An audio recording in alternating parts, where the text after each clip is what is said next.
Bismillahirrahmanirrahim. Assalamualaikum warahmatullahi wabarakatuh. Apa kabar? Alhamdulillah. Harus lebih baik. Allah. Saya ucapkan terima kasih kepada Ustaz Asmar.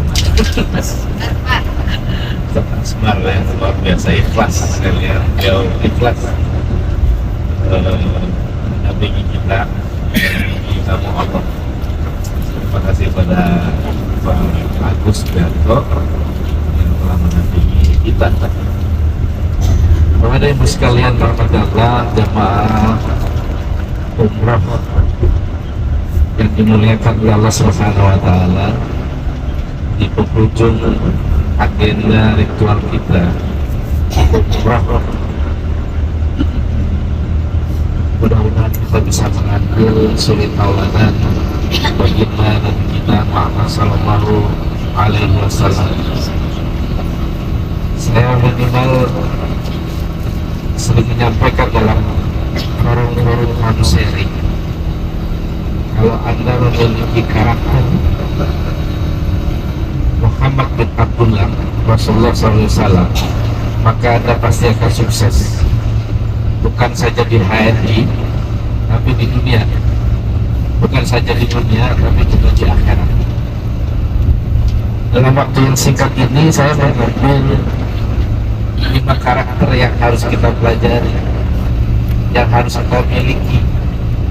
Jadi pulang itu kita punya oleh-oleh minimal bahwa kita bisa meniru Rasulullah SAW. Kenapa Rasul dari kalangan manusia? Karena agar bisa ditiru dan tidak punya alasan ke kita.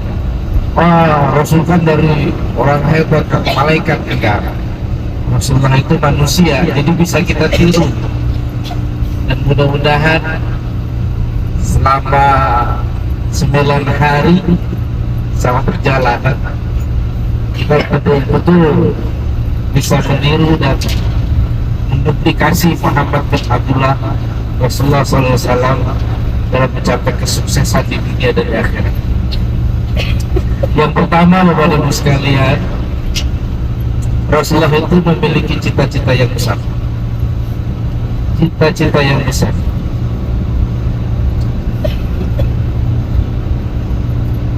Bagaimana cita-cita Rasulullah pada saat perang Khandaq, ingin menguasai Romawi dan Persia? Walaupun dicapai oleh pengikut-pengikutnya, anak cucu, tapi akhirnya tercapai mimpi yang besar, cita-cita yang besar. Umat Islam terlalu besar punya cita-cita kecil. Bangun cita-cita yang besar, Bapak Ibu sekalian. Ingin punya itu, ingin punya ini dan sebagainya. Janganlah kemalasan menjadi alasan kita untuk tidak mau berbuat. Saya sering bertanya kepada teman-teman, ada nggak di dalam otak kita ingin memiliki atau mendirikan masjid besar? Siapa yang pengen punya masjid besar? Ya Allah, berikan kesempatan kepada yang tangan untuk memiliki, mendirikan, membangun dari hartanya sendiri untuk punya masjid besar. Amin ya rabbal alamin. Minimal itu. Saya pernah ditanya oleh seorang jamaah, Ustaz, kenapa ya kok orang-orang kaya itu rata-rata orang Nasrani, orang-orang Kristen, tapi yang Muslim-Muslim kok jarang saya lihat? Lalu saya tanya, pernah nggak ibu minta? Pernah nggak ibu minta seperti yang mereka minta? Kenapa sih Pak? Kenapa sih mereka ada yang punya apartemen, mobil mewah, dan sebagainya? Pernah nggak ibu minta? Bapak minta? Belum. Minta. Muduni astajib lakum, mintalah pada aku, niscaya Allah akan kabulkan. Allah katakan itu pasti. pasti Allah kabulkan, bukan mudah-mudahan. Minta sama Allah. Seringkali kita tidak meminta, bukan karena kita tidak mau Pak, tapi kita malas, menutupi kemalasan dengan udahlah, kaya juga belum tentu bahagia. Nah begitu kadang-kadang alasan-alasan begitu. Padahal di dalam Al-Quran Allah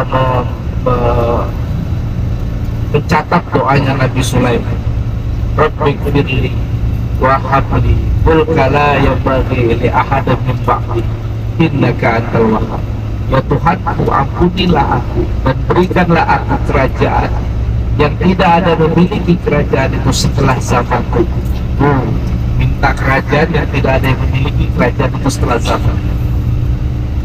Karena ada sekalian rahmat Allah, yang paling tinggi motivasinya adalah bagaimana kita bisa menyelamatkan umat. Sampai Rasulullah di menjelang ajalnya, ummati memikirkan umat, semua kekayaannya disedekahkan. Rasulullah sedekahkan kekayaannya. Disitulah tingkat ketinggian cita-cita beliau. Saya pernah mengalami depresi kurang lebih 3 bulan. Saya tanya sama Ustaz, saya punya masalah ini itu Ustaz. Ustaz itu dengarkan saja. Ustaz saya mendengarkan apa yang saya ceritakan. Setelah selesai, beliau tidak membahas tentang masalah saya. Beliau bertanya, tahu nggak kenapa Allah kasih antum masalah seperti itu? Nggak tahu Ustaz, nggak tahu saya. Karena antum hanya memikirkan diri antum sendiri. Antum hanya memikirkan diri antum sendiri. Mulai hari ini cobalah antum memikirkan umat, memikirkan orang lain. Barang siapa yang menyelesaikan masalah orang lain, maka Allah akan selesaikan masalah kita. Mulai saat itu Bapak Ibu sekalian, saya berpikir bagaimana bisa bantu orang lain, bisa tolong orang lain.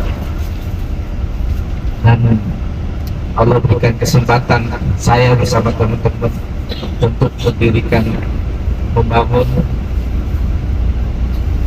travel ini dengan kita beli travel, dengan motivasi kita bisa memberangkatkan jamaah dengan pelayanan yang sempurna, bukan orientasi kepada profit, bukan orientasi kepada bisnis, tapi bagaimana kita melayani.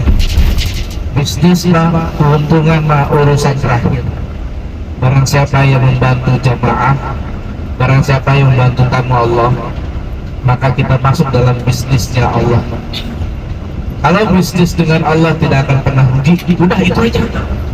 Walaupun hitung-hitungan kita rugi, pasti nanti ada untungnya. Orientasinya adalah untung. Yang kedua, Bapak dan Ibu sekalian, bagaimana kita meneladani Nabi kita Muhammad Sallallahu Alaihi Wasallam dari segi ibadah. Ibadah Rasulullah ibadahnya luar biasa, tapi tidak berlebih. Ya, saya sangat salut sama jamaah umroh sekarang sampai 3 kali. Saya berapa kali dampingi jamaah umroh, rata-rata cuma 2 kali. Tangan dulu. Dan mutawi kita ikhlas, nggak ada rasa ngeluh dan sebagainya gitu kan. Luar biasa, ini keberkahan buat kita semua. Amin ya rabbal alamin. Bagaimana Rasulullah beribadah? Tiru Rasulullah ibadahnya.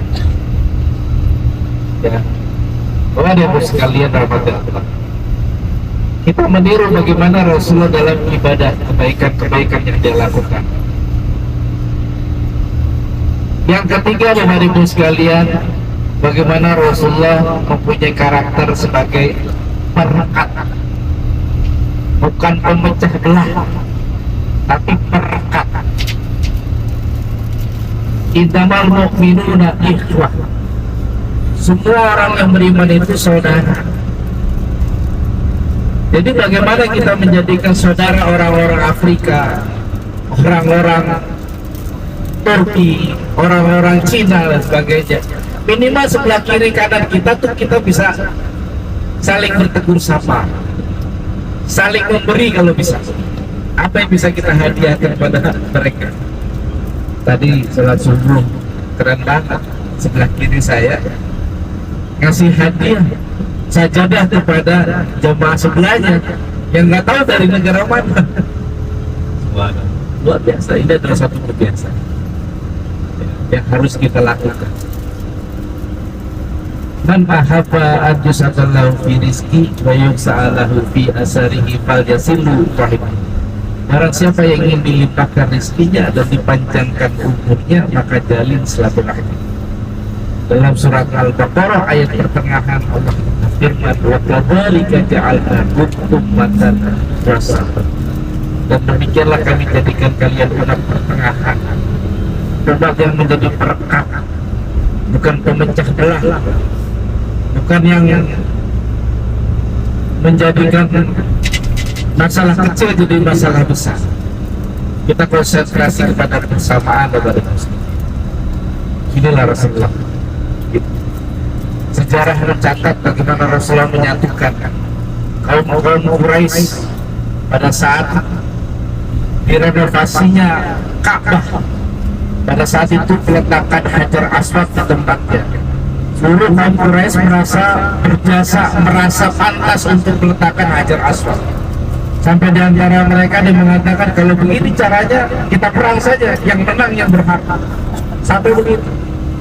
Lalu ada di antara mereka mengusulkan, begini saja, bagaimana kalau besok yang pertama kali datang mereka ialah yang memutuskan siapa yang meletakkan Hajar Aswad. Dan kebetulan besoknya pagi-pagi Nabi Muhammad SAW yang datang pertama kali, dan beliaulah yang mengusulkan untuk diletakkan Hajar Aswad di atas kain besar. Masing-masing kepala suku mengangkat pocong-pocongnya dan diletakkan di tempat yang sebenarnya.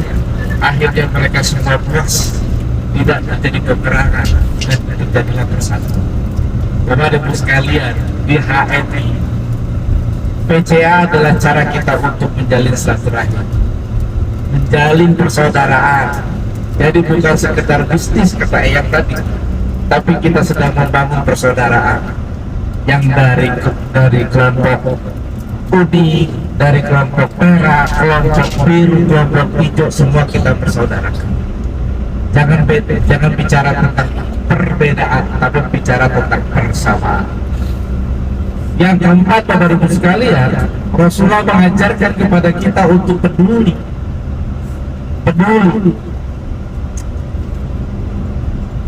Siapakah orang-orang yang mendapatkan rezeki dari arah yang tidak terduga-duga? Yaitu orang yang peduli. Orang-orang yang berinfak di jalan Allah dalam kondisi lapang maupun dalam kondisi sempit. Ya boleh, Bu. Kondisi lapang dan dalam kondisi sempit. Ada yang bertanya, Ustaz, kalau kondisi lapang wajar, tapi kalau kondisi sempit masa ngasih juga? Dari mana saya ngasih? Alladzina yunfikuna fis sarra wad dharra. Kalau Anda ingin dapatkan rezeki dari arah yang tidak terduga-duga, lagi lapang kasih, tapi lagi sempit kok ngasih? Dari mana Ustaz, apa yang saya kasih? Ya kan? Nah, inilah dalam surat At-Talaq Allah berfirman. Dalam surat At-Talaq Allah berfirman. Apa artinya? Alladzina yunfikuna fis sarra wad dharra wal kadhimina al-ghaidha wal 'afina 'anil nas. Itu surat Al-Imran dan surat At-Talaq. Apa satu? Jadi black begini.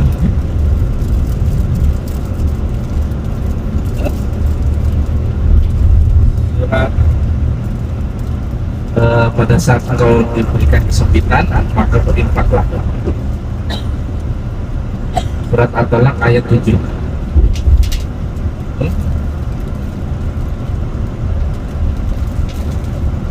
Ada yang apa?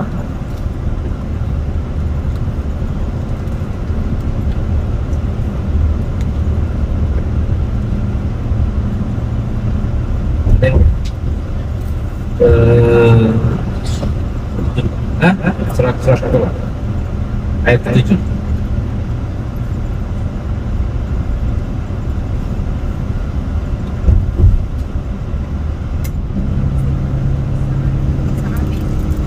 Wabang qudira alaihi rizquhu falyunfiq. Barang siapa yang disempitkan rezekinya, maka berinfak mimma ataqallah, dari apa yang Allah rezekikan padanya. Jadi kalau lagi lapang kita berinfak, kalau lagi sempit kita berinfak. Apa yang kita infakkan? Apa yang kita miliki? Karena sesungguhnya tidak ada orang yang miskin mutlak. Dia nggak punya harta, punya waktu, nggak punya waktu, punya tenaga, punya pikiran, punya dan sebagainya yang dia miliki lah yang diinfakkan. Wa man qadira alaihi rizquhu falyunfiq, maka berinfak. Di akhir ayat itu Allah mengatakan, saya ja'alahullahu ba'da usrin yusra, maka akan aku jadikan setelah kesulitan itu kemudahan. Maka konsentrasi kita adalah setiap ketemu dengan orang lain, apa yang bisa kita berikan kepada mereka, apa yang bisa saya bantu, apa yang bisa saya tolong. Inilah tabiat Rasulullah Sallallahu Alaihi Wasallam. Suatu saat Rasulullah mendatangkan seorang kepala suku, luar sekalian. Kepala suku ini ingin mengenal Muhammad bin Abdullah. Siapa Muhammad bin Abdullah yang dikatakan Rasul ini siapa? Lalu dia ketemu. Pada saat dia ketemu langsung dia bertanya tentang A, B, C dan sebagainya. Kata Rasulullah, jangan kau tanya dulu, saya mau tanya dulu. Berapa jumlah kaum sukumu? Ada berapa? Di sukumu ada berapa orang? Sekian banyak yang Muhammad. Lalu disiapkan hadiah oleh Rasulullah. Hadiah yang disiapkan sudah cukup. Sekarang kau tanya. Lalu terjadilah dialog yang cukup panjang. Setelah terjadi dialog yang cukup panjang, para suku ini kembali ke sukunya dan dia mengatakan kepada suku-sukunya, kepada kaum sukunya, saksikanlah, aku belum pernah melihat seorang orang sebaik Muhammad bin Abdullah. Maka saksikanlah, mulai hari ini aku masuk Islam. Bapak Ibu sekalian, sentuh hatinya, maka insya Allah dia akan membuka matanya. Dan yang kelima, Bapak Ibu sekalian, karakter yang kelima yang perlu kita pelajari dalam Rasulullah adalah tawadhu. Tawadhu atau tidak sombong atau rendah hati. Tetaplah rendah hati, tetaplah tawadhu, tetaplah tidak sombong. Bagaimana Rasulullah menjadi orang-orang yang mulia, la'alakum khuluqin adzim. Kau adalah orang yang memiliki akhlak yang mulia. Kemuliaan Rasulullah ini sampai beliau meninggal, Abu Bakar As-Siddiq menemui anaknya Aisyah. Wahai Aisyah, adakah perilaku tindakan Rasulullah yang belum aku lakukan? Setelah Rasulullah meninggal, Abu Bakar As-Siddiq menemui Aisyah. Wahai Aisyah, adakah kegiatan, perilaku, kebiasaan Rasulullah yang belum pernah aku lakukan? Lalu Aisyah mengatakan, tidak ada ya ayahanda, semua yang dilakukan oleh Rasulullah sudah kau lakukan. Coba ingat-ingat sekali lagi. Tidak ada ya ayahanda. Coba ingat-ingat sekali lagi. Lalu diingat-ingat, oh ada. Setiap pagi Rasulullah pergi ke pasar, menemui orang tua Yahudi yang buta dan lumpuh untuk memberikan makan. Langsung bergegas Abu Bakar As-Siddiq ke pasar yang dituju, dan dia bertemu dengan orang Yahudi tersebut dan menyuapi makanan seperti Rasulullah menyuapi makanan. Tapi orang Yahudi ini tahu ini bukan orang yang biasa nyuapin saya. Siapa kamu? Aku sehat, aku orang yang biasa nyuapin kamu. Bukan kamu. Siapa? Aku adalah kawan orang yang menyuapi setiap hari. Aku adalah Abu Bakar As-Siddiq. Lalu kemana laki-laki yang biasa nyuapi aku? Kata orang tua Yahudi yang kita takut. Beliau sudah meninggal beberapa hari yang lalu. Siapa dia? Sampai meninggal orang Yahudi tidak kenal siapa yang nyuapi. Dia adalah Muhammad bin Abdullah, Rasulullah Sallallahu Alaihi Wasallam. Langsung menangis orang Yahudi itu. Nangis orang Yahudi itu. Nangis sejadi-jadinya. Baik kakek, kenapa kau menangis? Aku adalah orang yang tidak berterima kasih. Aku adalah orang yang tidak punya akhlak. Setiap pagi pemuda itu kasih makanan, tapi setiap pagi pula aku menghentikan. Aku katakan Muhammad adalah orang gila. Muhammad adalah orang yang penyihir, Muhammad adalah dan sebagainya, tapi dia tidak membalas. Tapi dia terus saja menyuap itu sampai aku cukup makan pada saat itu. Bapak dan Ibu sekalian, Rasulullah selalu memiliki 5 karakter ini. Kalau kita kuasai, kalau ada dalam diri kita, insya Allah kita akan mencapai kesuksesan. Bukan saja di dunia, tapi juga di akhirat. Apa yang pertama tadi? Alhamdulillah, sudah memiliki cita-cita yang tinggi. Yang kedua, beribadah yang benar. Yang ketiga,